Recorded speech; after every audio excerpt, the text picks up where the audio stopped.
ফেসবুকের মধ্যে mobile number কিভাবে পরিবর্তন করবে। তো যদি তোমাদের মোবাইল নাম্বারটি অনেক পুরনো হয়ে থাকে আর যদি সেই মোবাইল নাম্বারে সমস্ত যোগাযোগ বন্ধ হয়ে থাকে, তাহলে কিন্তু তোমরা খুব সহজেই সেই নাম্বারটাকে পরিবর্তন করে যেই নাম্বারটা তোমাদের চালু রয়েছে সেই নাম্বারটাকে কিন্তু তোমরা অ্যাড করতে পারবে। তো এটা তোমরা কি করে করবে সেটা কিন্তু আমি তোমাদেরকে দেখিয়ে দেব। তো তার আগে তোমাদেরকে আমি বলছি, তোমরা দেখছো বাংলা টিপস চ্যানেলের ভিডিও, আমি জগদীশ। তোমরা যদি এখনও চ্যানেলটিকে সাবস্ক্রাইব করে না রাখো তাহলে চ্যানেলটিকে এখনই সাবস্ক্রাইব করে পাশে থাকো। তো চলো ভিডিওটা কিন্তু শুরু করা যাক। ফেসবুকের মধ্যে মোবাইল নাম্বার পরিবর্তন করার জন্য তোমাদেরকে সবার প্রথমে ফেসবুক অ্যাপ্লিকেশনটিকে ওপেন করে নিতে হবে। তো ওপেন করলে কিন্তু এরকম একটা পেজ ওপেন হয়ে যাবে। তো তোমাদেরকে সবার প্রথমে যে কাজটি করতে হবে, উপরেই দেখতে পাচ্ছ কোনায় যে থ্রি লাইন্স রয়েছে, এই থ্রি লাইন্সে কিন্তু তোমাদেরকে ক্লিক করে দিতে হবে। তো থ্রি লাইন্সে ক্লিক করলে কিন্তু এরকম একটা পেজ ওপেন হয়ে যাবে। তো তোমাদেরকে দেখিয়ে দিচ্ছি, এরকম কিন্তু একটা পেজ ওপেন হয়ে যাবে। তো তোমাদেরকে এখানে যে উপরে দেখতে পাচ্ছ সেটিংস, এই সেটিংস অপশানে কিন্তু ক্লিক করে দিতে হবে। তো এই দিকেও কিন্তু সেটিংস অপশান তোমরা পেয়ে যাবে একটু নিচের দিকে। এখানে দেখতে পাচ্ছ নিচে যে সেটিংস অ্যান্ড প্রাইভেসি, এই অপশানটাও কিন্তু তোমরা ক্লিক করতে পারো। তো সরাসরি আমি কি করব, এই যে উপরে সেটিংস অপশানটা এটাতে ক্লিক করে দেবো। তো ক্লিক করলে কিন্তু এরকম একটা নতুন পেজ ওপেন হয়ে যাবে। তো এখন তোমাদেরকে যে কাজটি করতে হবে, এখানে একটা অপশান রয়েছে তোমরা দেখতে পাচ্ছ অ্যাকাউন্ট সেন্টার। তো এই অ্যাকাউন্ট সেন্টারে কিন্তু তোমাদেরকে একবার ট্যাপ করে দিতে হবে।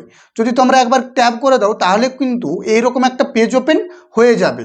তো এখানে তোমাদেরকে যে কাজটি করতে হবে, এখানে যে দেখতে পাচ্ছ প্রোফাইল লোগো মানে প্রোফাইল আইকনগুলো, এখানে কিন্তু তোমাদেরকে ক্লিক করে দিতে হবে। তো এর উপরে যদি তোমরা ক্লিক করে দাও তাহলে কিন্তু এইরকম একটা ইন্টারফেস শো হয়ে যাবে। তো এখন তোমাদেরকে একটু নিচের দিকে চলে আসতে হবে। তো যদি তোমরা একটু নিচের দিকে চলে আসো, তো এখানে তোমাদেরকে যে অপশানটিতে ক্লিক করতে হবে, এখানে দেখতেই পাচ্ছ যে কন্ট্যাক্ট ইনফো বলে যে অপশানটি, এই কন্ট্যাক্ট ইনফো অপশানেই কিন্তু তোমাদেরকে ক্লিক করে দিতে হবে। তো যদি ক্লিক করে দাও তাহলে কিন্তু এরকম একটা পেজ ওপেন হয়ে যাবে। তো এখন তোমাদেরকে যে কাজটি করতে হবে, এখানে মোবাইল নাম্বারকে পরিবর্তন করার জন্য সিম্পলি তোমাদেরকে এখানে নিচে দেখতে পাচ্ছ যে অপশানটি রয়েছে অ্যাড মোবাইল নাম্বার, এখানে কিন্তু তোমাদেরকে ক্লিক করে দিতে হবে। তো দেখতে পাচ্ছ এখানে লেখা রয়েছে ইন্টার ইওর মোবাইল নাম্বার। তো এখানে কিন্তু তোমাদেরকে মোবাইল নাম্বারটা দিয়ে দিতে হবে। তো আমি মোবাইল নাম্বারটা দিয়ে দিচ্ছি, দেখতে থাকো।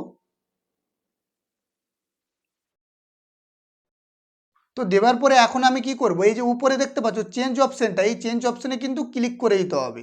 তো ক্লিক করলে কিন্তু এরকম একটা পেজ ওপেন হয়ে যাবে। তোমাদেরকে তোমাদের কান্ট্রিটা কিন্তু এখানে সিলেক্ট করে নিতে হবে। তো আমি ইন্ডিয়া থেকে, তাহলে কিন্তু আমাকে ইন্ডিয়া সিলেক্ট করে নিতে হবে। তো আমি ইন্ডিয়া সিলেক্ট করে নিচ্ছি। তো দেখো আমি কিন্তু ইন্ডিয়া সিলেক্ট করে নিলাম। তো করার পরে তো এখন তোমাদেরকে কি করতে হবে, এখানে নেক্সট অপশানে কিন্তু ক্লিক করে দিতে হবে। তো যদি তোমরা নেক্সট অপশানে ক্লিক করে দাও তাহলে কিন্তু আরেকটা নতুন পেজ ওপেন হয়ে যাবে। তো দেখতে পাচ্ছ এখানে কিন্তু কনফার্ম কোড। তো তোমরা যে মোবাইল নাম্বারটা বসিয়েছো সেই মোবাইল নাম্বারে কিন্তু একটা কোড যাবে। তো সেই কোডটাকে কিন্তু তোমাদেরকে এখানে দিয়ে দিতে হবে। দেওয়ার পরে তোমাদেরকে নেক্সট করে দিলেই তোমাদের নাম্বারটা কিন্তু এখানে অ্যাড হয়ে যাবে। তারপরে তোমাদেরকে যে কাজটি করতে হবে, তো তোমরা যে নাম্বারটাকে রাখতে চাও না, ডিলিট করতে চাও, সেই নাম্বারের উপরে তোমাদেরকে ক্লিক করে দিতে হবে। তো ক্লিক করলে কিন্তু এখানে দেখতে পাচ্ছ লেখা উঠে গেছে ডিলিট নাম্বার। তো এই ডিলিট নাম্বারে যদি তোমরা ক্লিক করে দাও তাহলেই কিন্তু তোমাদের নাম্বারটা ডিলিট হয়ে যাবে। তো আশা করি তোমরা বুঝতে পেরেছো। তো যদি ভিডিওটি ভালো লেগে থাকে তাহলে চ্যানেলটিকে সাবস্ক্রাইব করে পাশে থাকো।